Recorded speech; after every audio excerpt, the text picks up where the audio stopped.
They thought destroying my bridge would break me. The HOA labeled it unauthorized, tore it down in front of my eyes, and slapped fines on top. I felt anger, disbelief, and a quiet determination rising all at once. They didn't realize that my property controlled the flow of the lake itself. One quiet night I made a choice, not out of vengeance, but justice. By sunrise, the lake was gone, and their million-dollar lakeside paradise would never look the same. Life by the lake had been serene. My mornings were coffee on the porch, watching sunlight shimmer across the water, kayaks tied neatly to the dock, gentle ripples lapping against the shore.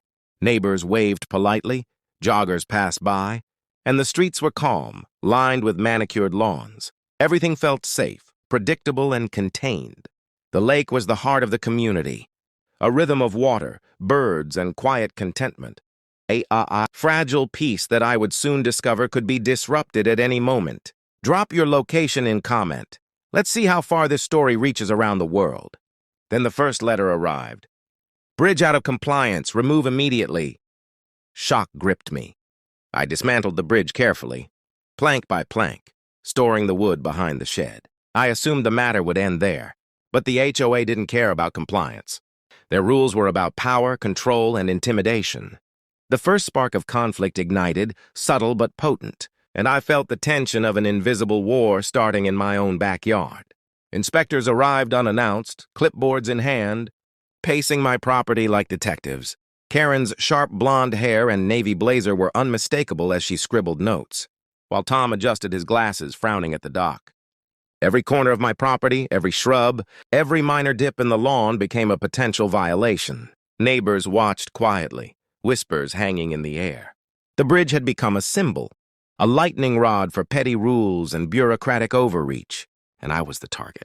One morning, construction crews arrived to dismantle the bridge entirely. I stood helpless, hands on hips, watching splintered wood fall to the ground.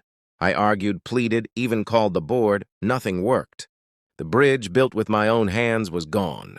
Its absence felt like more than wood lost. It was control stripped from me, the first tangible blow in a series of escalating battles. Night fell, and I found myself crouched at the dam, hands on the cold metal lever controlling the lake. The demolished bridge loomed faintly across the shore, a reminder of what had been taken. I studied the sluices, the locks, the water's flow. Every inspection, every fine, every intrusive visit had led to this quiet planning. The lake itself could be my counterweight.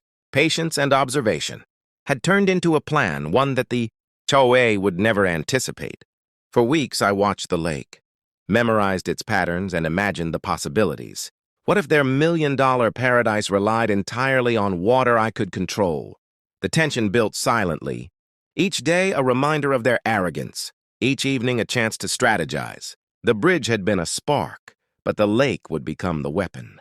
Soon, all their power and authority would collide with my decisive action, and there would be no turning back. The water surged as I pulled the lever. Karen and Tom ran, yelling, clipboard slipping, hair mussed. Neighbors froze in disbelief as the lake flooded lawns, docks, and boats. Weeks of harassment poured back at them in silver waves. Their power evaporated in panic, chaos spreading across the community. Every fine, every smirk, every rule they'd wielded was meaningless against the unstoppable flow. For the first time, they felt powerless, and I felt vindicated. The bridge was gone, but control had shifted entirely. Morning revealed soaked lawns, partially submerged docks, and watermarks on previously pristine lawns. I stood at the water's edge, heart still racing, taking in the aftermath. The lake, once a tool of prestige for the HOA, now symbolized balance restored. Neighbors peeked from their homes, astonished, whispering among themselves about what had just happened. The tension that had hovered for months had dissolved into awe, relief, and a dawning understanding. No rule, no fine, no bully could hold ultimate power over people who knew their rights. I walked along the shore, examining the damage, but with a sense of quiet triumph. Every ripple a message that control must be earned, not imposed. Over the following weeks, life slowly reclaimed the streets and lakeside paths. Neighbors emerged from isolation, repairing docks, trimming lawns, and sharing cautious smiles. Conversations shifted from whispered gossip to discussions about fairness, responsibility, and rights.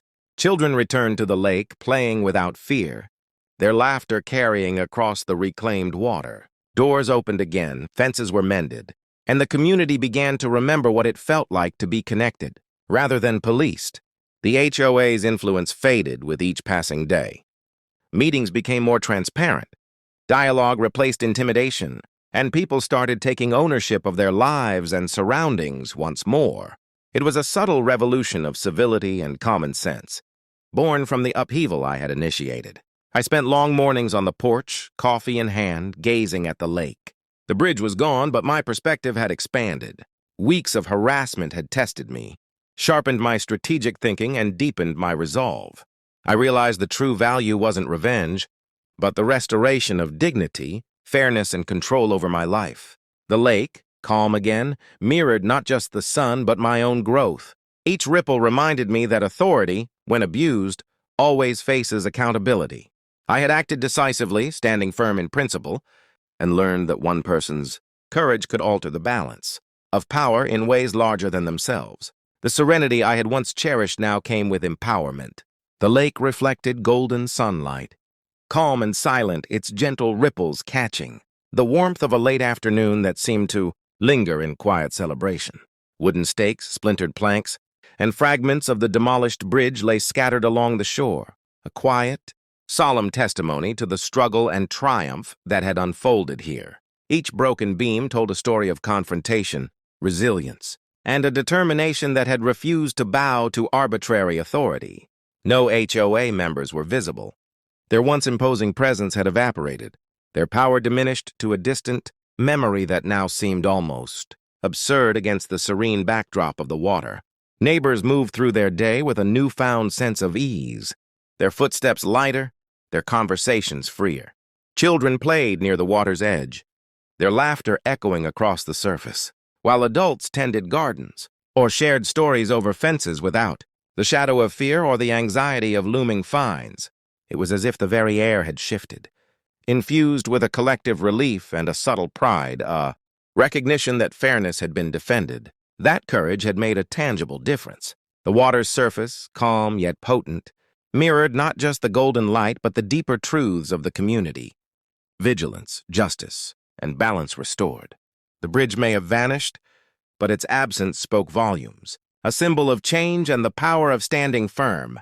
Lessons endured here, etched into memory like ripples across the lake. Principle can prevail, fairness can be defended, and even a single determined person can reshape the rules of a neighborhood, leaving a mark that echoes far beyond the immediate conflict.